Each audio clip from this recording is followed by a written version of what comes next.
All right. Good afternoon, everyone. It is just afternoon. I'm Jason Valerius, Executive Director at the Capital Area Regional Planning Commission, and I have with me here today Sean Higgins, Senior Planner here at CARPC, and Olivia Perry from Dane County, who leads the Regional Housing Strategy, among other duties at Dane County. We have been a portion of a larger group that has been talking about and working on population projections for our region over the last year plus. And we're here to tell you more about that process and explain the work we did and answer questions that may be coming up.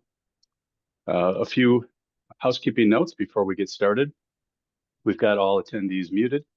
We are recording the webinar, and we'll be emailing a link out to everyone afterward with a link to the recording, which we'll post and publish through all of our various means. As we have, I think we have a few links in the slides. We'll make sure that those are also put into the chat. And if you have questions along the way, you can put them either in the chat or the Q&A feature. We'll be trying to monitor both of those along the way and answer them one way or another as we go. With that, I will hand it to Olivia to get us started.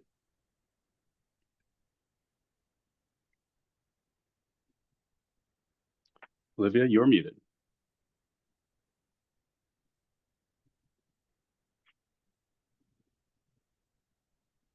Hi, everyone. Great to see you. Great to have you here today. Thank you so much, Jason, for this great opportunity. So I'm going to share a brief background on how the effort came to be. And yeah, so as part of our work on the regional housing strategy, it became evident that during data collection, different agencies and some municipalities were either using their own projections and not Department of Administration's projections, or felt that the current projections overestimated or underestimated what they were seeing on the ground. In the case of town planners in Dane County Planning Division, they felt DOA was typically overprojecting population growth. And in fact, local staff and officials across Dane County have noted for many years the inaccuracy of projections provided by the Wisconsin Department of Administration for our county. These new projections are an effort by professional planning staff from the Capital Area Regional Plan Commission, the Greater Madison Metropolitan Planning Organization, the MPO, Dane County Planning, the City of Madison, and the UW Department of Planning and Landscape Architecture to establish a local consensus around a set of projections that fit the trends and dynamics of our communities individually, both individually and in aggregate. This group identifies itself as the Regional Data Group, RDG for short. And the objective of the RDG is accurate, credible population projections that can be used in support of local planning efforts. So this is not a policy document. It is an attempt by planners from multiple local organizations to accurately project how populations may change in the future. Local jurisdictions are required to use population projections in their planning efforts for housing, transportation, infrastructure, sewer and water infrastructure, et cetera. We encourage the use of these numbers to inform local planning for the future needs of their communities, unless statutes specifically require the use of DOA projections, NR 11009, which requires the use of DOA population projections for sewage treatment facility planning. So I think, yeah, I'm going to turn it back over to either Jason or Sean. So that's a little bit background. Thank you. Everybody, I'm Sean Higgins, Senior Community Planner at the Capital Area Regional Planning Commission, and I am going to talk to you today about data. Thanks for spending your lunch hour with us. So why did we produce these projections? This is something that Olivia mentioned briefly in her introduction, but I think, as they say, a picture is worth 1,000 words. So a graph is probably worth about 1,000. The DOA population projections over the past several iterations, really going back to the late 70s, have not proven to be that accurate for Dane County. What I'm showing you here is all of those every 5-year population projections for Dane County rolling all the way back to 1978. And you'll notice that in most cases, those projection numbers, as they get further and further from the year that they were issued, the trend line sort of curves downward. And in the various years, the observed value, the observed population has consistently fallen short of what was projected. And so that's sort of the charge that we gave ourselves. We wanted to look at what the local conditions in Dane County were and just find what the best way of explaining that was numerically. DOA also issues population estimates annually. This graph here showing you that estimate for 2025 here in that red dashed line. So 611,000 people is the estimate currently. That's a little bit over halfway between the DOA's current 2025-2030 projection values. So growing already a little bit faster than what DOA had projected. So for these alternative projections, what methodology did we use? We started out with our question, what best would describe the long-term trend in Dane County? Is there one metric or a series of metrics that best explains or best encapsulates what has happened over the past several decades? Is it a percent of total growth? Is it a compound growth rate? Is it numeric addition? How could we predict or project population in a more accurate fashion? And so the line of best fit, the solution that we came up with was, in fact, that population is increasing every decade a little bit more. And so a very subtle exponential curve line offers that line of best fit. Those R-squared values, meaning how well that equation explains the data that we're looking at. So we're looking at the past 6 decades of census data here. And the the linear trend line here doesn't really explain our growth that well, or it doesn't match the data that well. But our quadratic trend line here, the slightly exponential increase, does. But rather than leaving it at that, we wanted to make sure to validate what we had assumed. So what if natural population increase? What if net migration? What if unit production? What if job growth was the prime mover for population growth here? And so we mapped out the range of possibilities, a number of scenarios here, ranging from status quo to fairly aggressive, optimistic projections. And this is showing you that range of values all graphed out.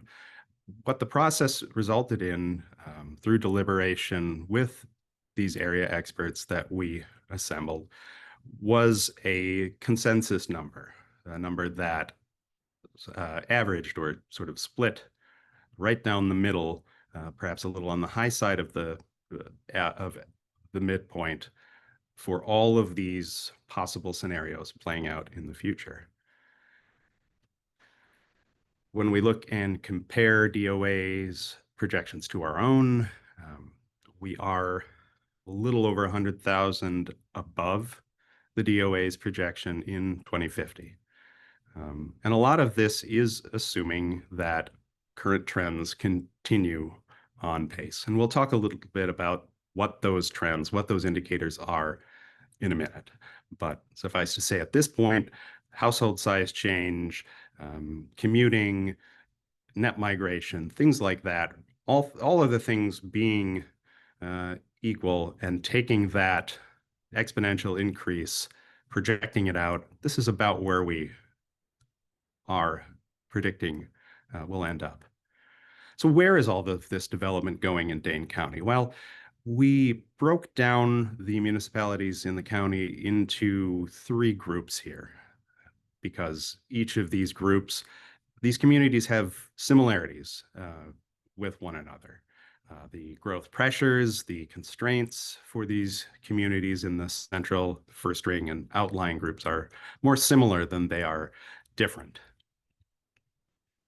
And so is probably not surprising because of the presence of the city of Madison. That central group is the fastest growing, is the largest numerical increase.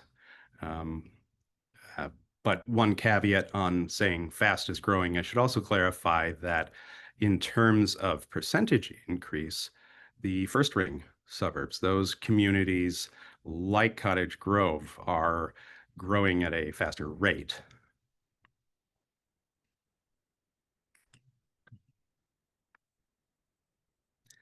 Sort of breeze by these charts here.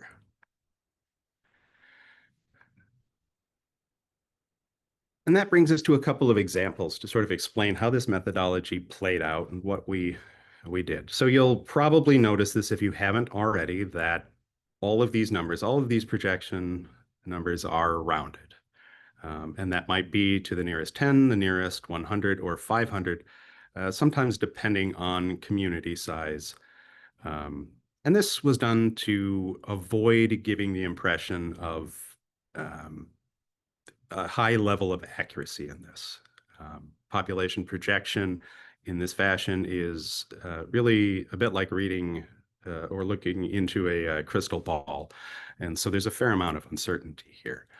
But graphed here, we have the census observed values, the regional data group's projected value, and hiding under there, the DOA's value. So this Oregon here is a case where there seems to be a pretty obvious trend over the last 2 decades of increase.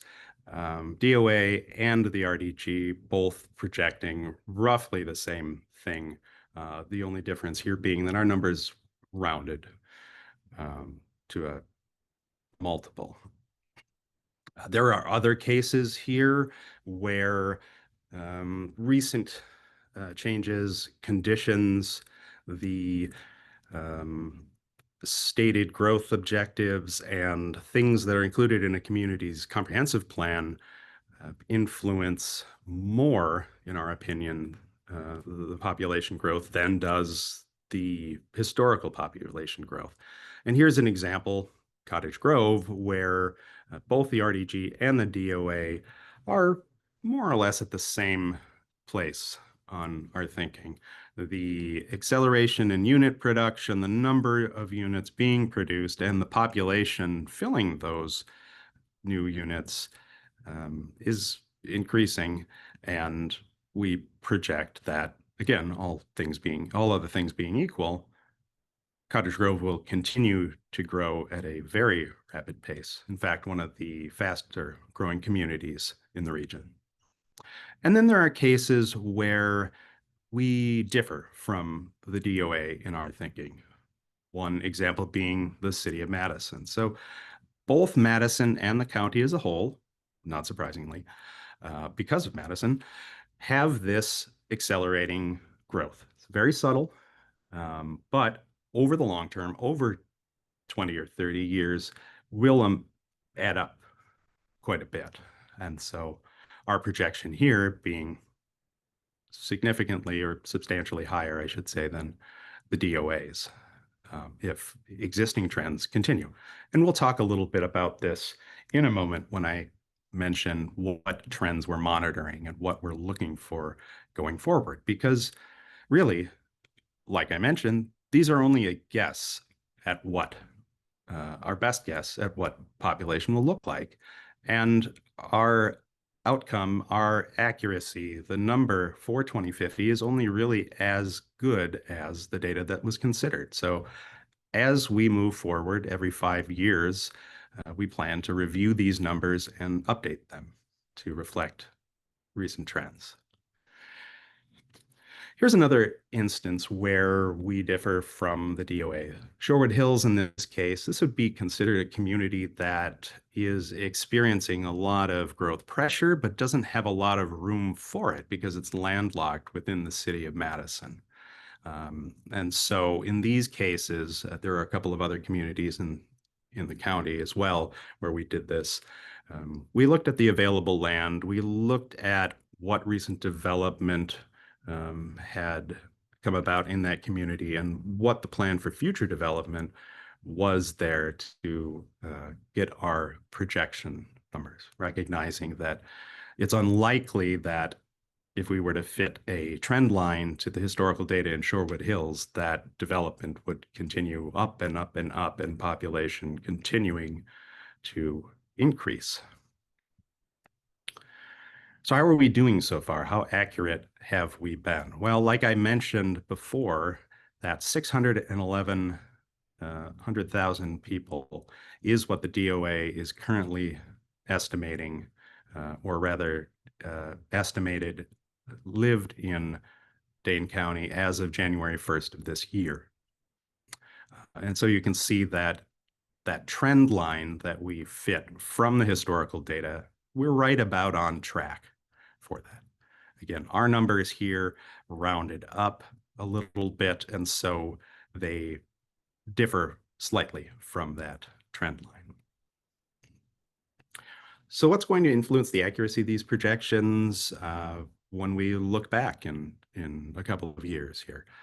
Some of the really key elements here are migration, jobs, household size, and commuting. And these are all things that are interrelated. So we'll go through these one by one, talk a little bit about what effects these might have going forward. But before I do that, I want to make sure to share this graph with you. Our production in Dane County of housing units, of new units for the past 20 years has been predominantly multifamily. As you can see, the single family trend line relatively consistent, relatively steady here over the last 20 years. And I'll add this is the cumulative total of units produced. But multifamily has increased since around 2012, 2013, and really doesn't have much sign of slowing down.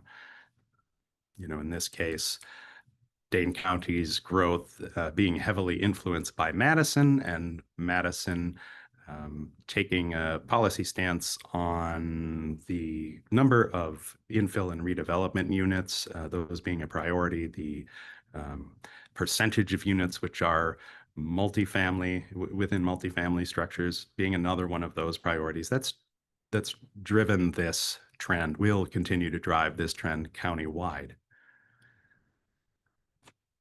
So that first question of household size is a big one, and this has a big, really an outsized impact on population. Household sizes have been declining since the middle of last century, and currently just over 2 persons per household on average. That likely will have an evening out point. This trend will most likely flatten out.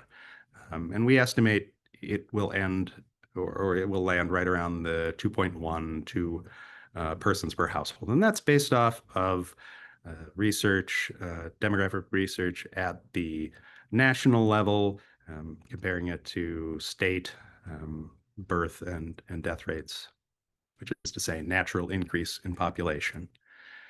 Now, what do I mean when I say that this has a outsized effect on housing units? Well, there's another factor to consider here as well, and that is multi versus single family housing.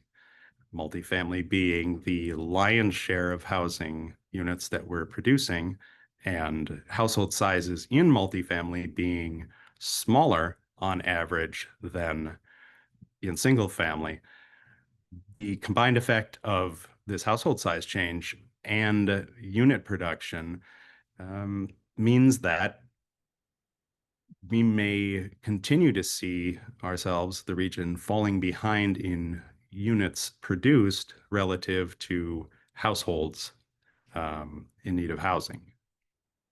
So that's one of those major things to look at, one of those moving parts. Another one is commuting. Any given day, it's estimated around 55,000 people may be commuting into Dane County from the surrounding counties. That over the past 20 years has averaged out to about 880 new commuters every year, and about a 2% compound annual growth rate. There's no one county that's necessarily driving this trend. All of them have been, for the most part, steadily increasing over the past couple of decades. And this ties back to housing availability. Housing is attainable and potentially more plentiful on the market in other counties surrounding Dane County. And so there's a mismatch here between the number of jobs within Dane County and the number of homes for people working those jobs. So another thing to consider as we move forward. And then there's the issue or the question of migration. So where are people moving from and to? Around 14 or 15,000 people move to Dane County in a given year. There's not necessarily a clear trend here, although it appears perhaps moving from a different state is on the increase. In migration from outside of the nation, again, not really a clear trend. But how about within Wisconsin? And this is one of those factors that we need to keep an eye on. The DOA is projecting statewide that populations will be declining. The number of individuals who aren't moving around, that lived in the same house this year or in the record year here on the table as they did in the previous year, is increasing. And the number of people moving from somewhere else within Wisconsin appears to be decreasing. If we look at net migration, and I'll just an aside here, or a clarification rather, these data are IRS data here. So this is number of tax returns filed. So that may or may not correspond well to the number of households.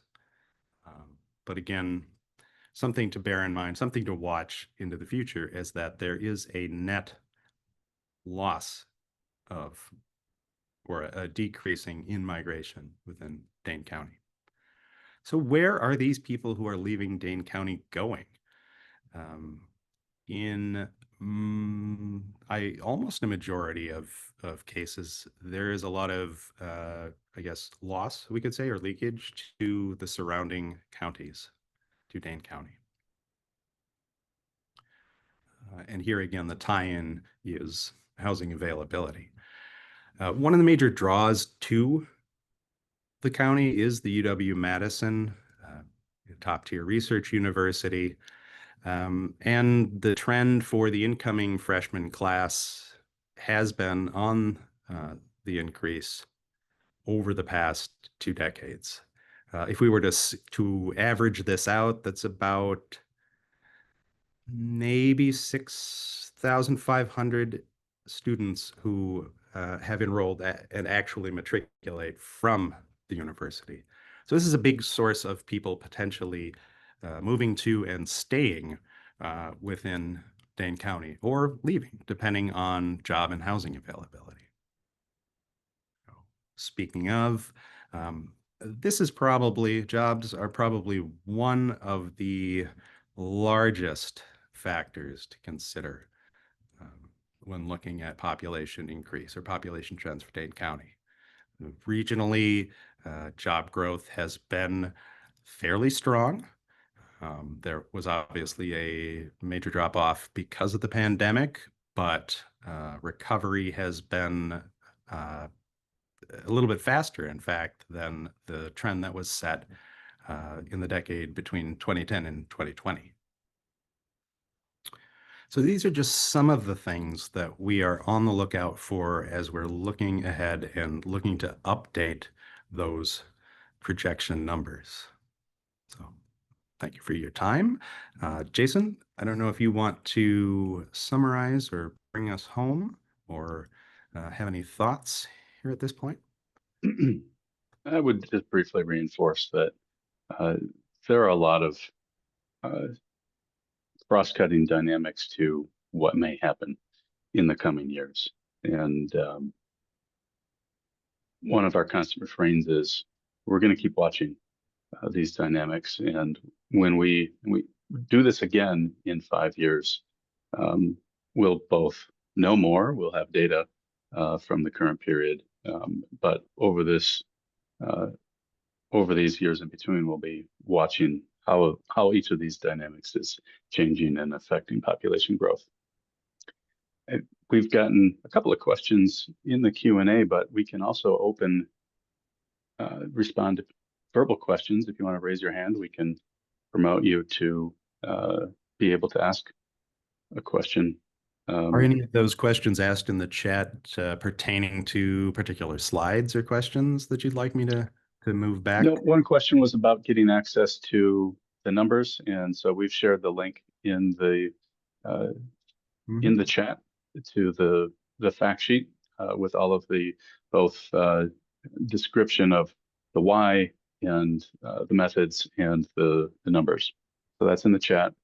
And then the other question, and this is one that we've gotten before and expect to talk about today a little, is about the methodology. And the question is, have we validated this? Can we see the calculation in effect? And the answer is that there is not one calculation. There is not here's the path we followed, and we can just plug in new numbers later. This was a consensus process. This was pulling together professional staff from the region who look at these numbers and work on this challenge all the time to talk about what we're seeing, to look at the numbers that we're seeing, to look at the DOA numbers, to look at the trends in play, and to make a judgment based on the collection of varied projections as to where we think we're going to land at the regional level and also at the local level. So these numbers are a product of consensus discussion among folks here who look at them all the time. I just want to add that in case we haven't covered it, that we did meet with DOA. This isn't a surprise to them. They, we've had discussions with them, actually presented with them at a Carp Sea Commission meeting maybe it was last winter. So this is not done, on the sly. It's very much been a very transparent process. And I will share that sometimes it was painstaking, but I really appreciate all the work that all the partners have done to make this happen. So I just wanted to share that. A question we got in the Q&A is, so we've identified that there's been a mismatch consistently between projection and outcome. But the question is, how has that mismatch affected us as a region? What are the challenges associated with having projections that don't match reality? Do you want me to field that, or Olivia or Jason? Do you want to take that one? I think one of the obvious, outcomes is that if we're under projecting population, then we're, providing targets that are leading to underproduction, certainly in the areas of housing. So that is one really kind of outcome that we've seen. And kind of a related issue is affordability here, is that underproducing then has the compounding effect of more people competing for the same number of houses, the upward and downward pressure on the housing market. So people are getting outbid on housing product that might otherwise have been attainable and within their reach. Things that are just not on the market, never go onto the open market or on the market for a very short amount of time. So yeah. Yeah, in the regional housing strategy, we identified 8,000 units of underproduction. And if you go further back to 2006, there were 13,000 units of underproduction, meaning 13,000 households moved into the county, and we did not replace those 13,000 households, therefore shrinking, reducing inventory. Right. So that's a pretty significant impact. Yeah, a great case of how the compounding effect of household size and unit production, and the type of units too, can start to add up. And I'll just add that I think an aspect of the challenge of projections that are unrealistically low relative to our need for housing production is that when communities are then, if they're projecting higher than what the DOA is suggesting, they're opening themselves to more internal fighting where people are saying, well, you're trying to grow faster than we really need to. We're trying to attract more of the growth than we really need to. And it makes it harder locally to plan for and build housing. So we're trying to be accurate and realistic to avoid the perception that communities that are growing faster than the DOA's projections are somehow being overly aggressive in their growth aspirations. I think for the most part, all the communities here are trying to respond as reasonably as they can to what's happening in the market. But in some cases, local policy has tried to tamp down that growth with the effect of making it harder to find housing. I will share that some communities have asked me if they use these projections. Does it mean that DOA won't accept their comp plan updates? And that's not true. So we have no indication from DOA that if you use these projections, they will not accept your comp plan updates if you use these projections. Yeah, which isn't really a case anyhow. The DOA doesn't approve or deny. Right, DOA, but yeah. Look, those plans. Another question that we have here is regarding household size. Is there anything that you can share specifically regarding birth rate? Do these projections see birth rates decreasing at similar rates as other projections, or are you seeing something different? Do we think we know anything about changing birth rates? I mean, I think nationwide birth rates are decreasing and may potentially continue to decrease. One, offsetting factor there may be a longer life expectancy here, and so we're not perhaps seeing the true effect or the full effect of that declining birth rate. But yeah, it's I don't know that Dane County is different in the birth rate category from much of the rest of Wisconsin. I think it depends a lot on the cohorts, the age cohorts that we have currently within Dane County. A lot of younger individuals there may be an increased number of births there. But yeah, birth rate generally on the decline. Again, like household size, I think something that will reach a plateau at some point. Although when we looked at the population projections for Dane County for the regional housing strategy, we did see that Gen Z is the fastest growing cohort in Dane County now, surpassing our senior population growth. So Yeah, I you know, think we are a little bit different than the rest of the state.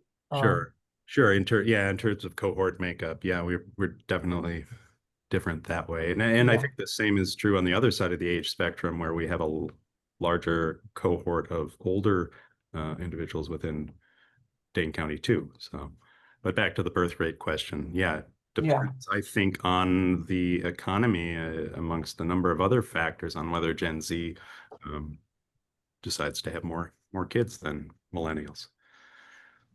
We've got a question in the chat, and then we're going to go to a verbal question from Bill Connors. In the chat, the question is, have these projections been compared to the DOA's 2025 published estimates? Sean, can you talk about the difference between projections and estimates and how those numbers relate right now? Yeah, so the countywide estimate for 25 is pretty much right on the trend line that we projected. So that 611,000 individuals. As far as community by community, there are some hits and some misses. I think more on the positive side of things, that we've gotten it right in more cases than we haven't. Part of the way that this growth, that these projections assume, and how it was allocated to individual communities depended on scenario planning that was begun in the update to the regional development framework. And so through that process, we were out in the communities talking with local planners about development that was imminent, that was very likely, what they had in their comp plan, and also assumed an increase in infill and redevelopment in many cases, and directed growth towards that. So in some cases, I think we're seeing communities that aren't growing as fast as these projections suggest. But my response to that, I guess, is that the allocation of population growth here is, in a way, scenario based. So based on the regional development framework and how we mapped out growth in that process, that was a determining factor in how much, how we saw the trend of population growth happening in individual communities. I am going to invite Bill Connors to ask his question or comment. All right. So if I'm remembering what I saw in some of these slides, there was an upward trend in regional jobs. And of course, we're projecting an upward trend in population. But I thought one of the slides showed net in migration into Dane County decreasing. And we're talking about, and we're talking about the birth rate going down. So I'm trying to get my head around how is the population growing if while the birth rate is going down, so we're not, getting as much natural replacement, and net in migration is also going down. Right. Yeah. And so the graph here is tax returns, which isn't necessarily a great proxy for population total. Let's see if I have a slide here in the deck that's hidden that I could use to talk to the issue of migration. I think that it's at the end of the day, there are, well, I mean, it's a hard question to answer, really, because I think it depends on household size. It depends on other factors, and what might seem counterintuitive, like you're pointing out here with the apparent outmigration of individuals, may be offset by what the household composition is of people who are staying within Dane County. And then But also, if you look at the trend line of job growth that we see in Dane County, it's pretty steep. I Yeah. don't know if you can see my hand, but I can't Oh, remember. yeah. So yeah, I saw that. So if like the jobs are growing, that must mean the population is growing, and we're observing the population growing. So I'm just trying to figure out, are these people teleporting in from another planet, or I don't know. I guess that would count as in migration. So I'm trying to figure out where all these people are coming from. yeah. My conclusion would be that this data point is not a strong indicator or uh, of what's actually happening. Yeah, more so, It's I think tax more return so data. where people might be headed to. That's why, for the most part, these IRS data are included here, is just illustrating the point that we're leaking population to surrounding counties. So people aren't necessarily fleeing the region, the area. They're just going where housing is potentially more attainable or even available to them. And so here again, this is that whole chicken and egg conversation. If we do nothing and allow trends to play out as they are and don't meet potential demand with supply, then yeah, we're going to have, we'll have slower growth. We have a question in the chat about the town projections.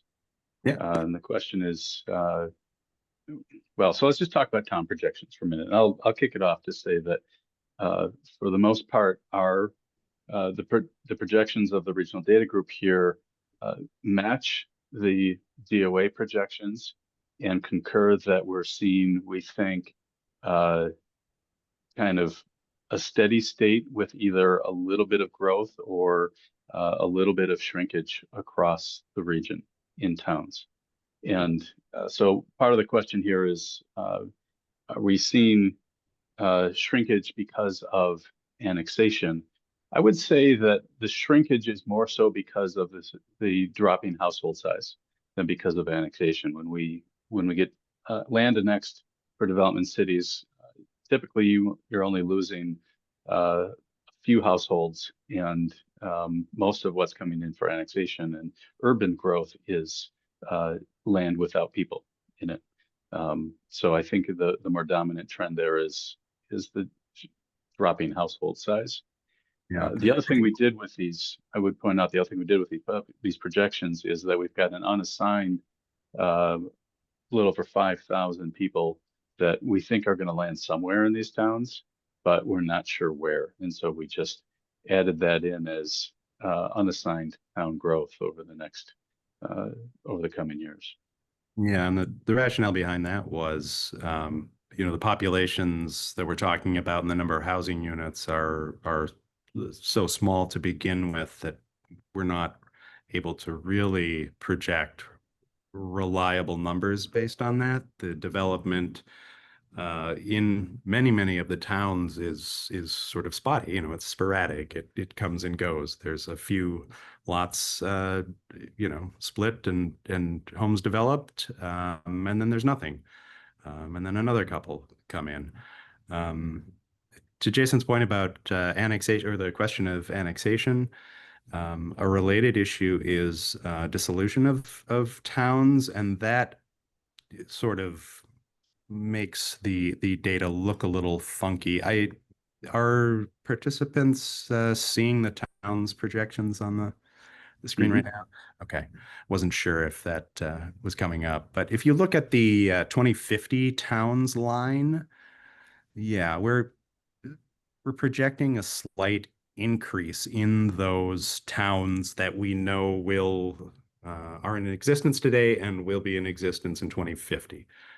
Because through this projection timeline, we're going to see Blooming Grove, Burke, and we saw town of Madison dissolve.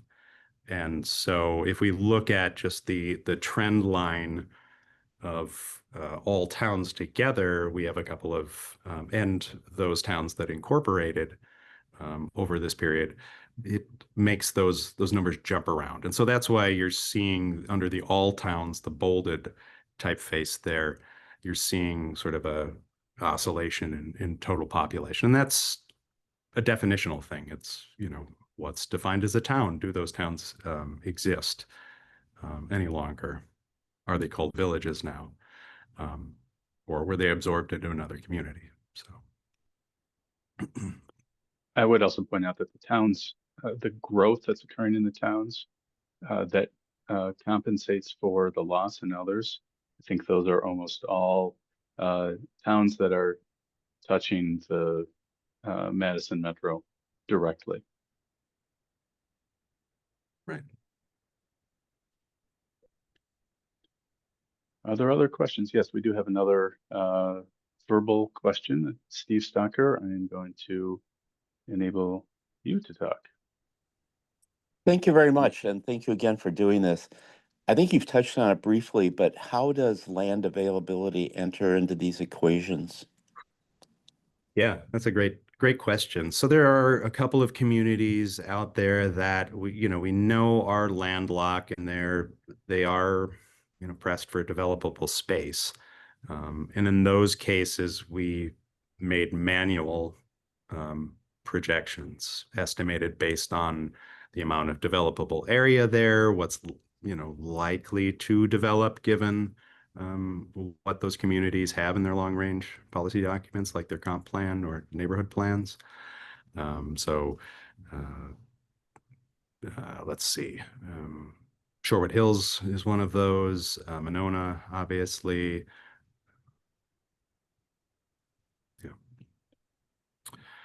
Yeah. And there's some that aren't landlocked, but are land restricted. And I would identify Middleton as one of those. It has room to grow, but it doesn't have a lot of room to grow. And so in it, the city of Middleton and another physical environment would certainly be growing more quickly than we expected.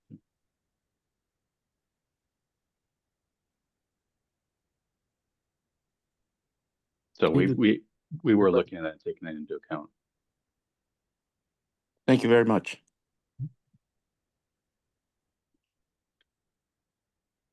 All right, I don't see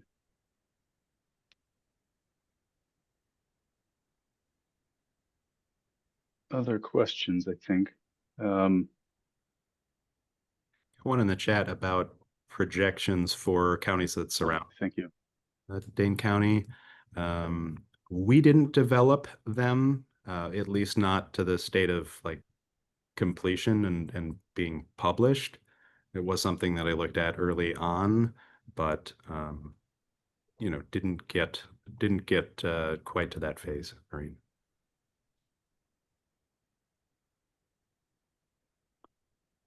And then there's another question in the Q&A. Tom is asking about the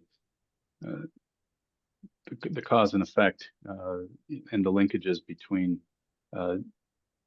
under projecting DOA's projections that didn't match reality and then the resulting underproduction of housing. There's a correlation there. I wouldn't ever, go out on a limb and say that there's a causal link here, but I think there is a somewhat of a correlation there, or the DOA's projections in combination with a community's position on development, on growth, and I think particularly probably multifamily unit development, which is where we've seen the market swing in terms of total number of units being produced recently. So yeah, potentially in those communities where that isn't the direction they see their growth going, those low population numbers may, be having a compounding effect or a, relational effect. But I'd also say that it's a really tough relationship to parse Yeah. because if the point is the projection was wrong, what we mean by saying the projection is wrong is that population growth was significantly higher than what DOA had projected. And so you can't obviously then say that it was the projections that constrained things. I think more so what we're saying is that local conversations about how we accommodate new housing are not that hard until you start to talk about specific projects, and then they're hard. And one of the ways that I think these conversations can be harder is when it's not just about is this the right place and the right design for this housing, this type of housing, but also should we even be having housing, more housing?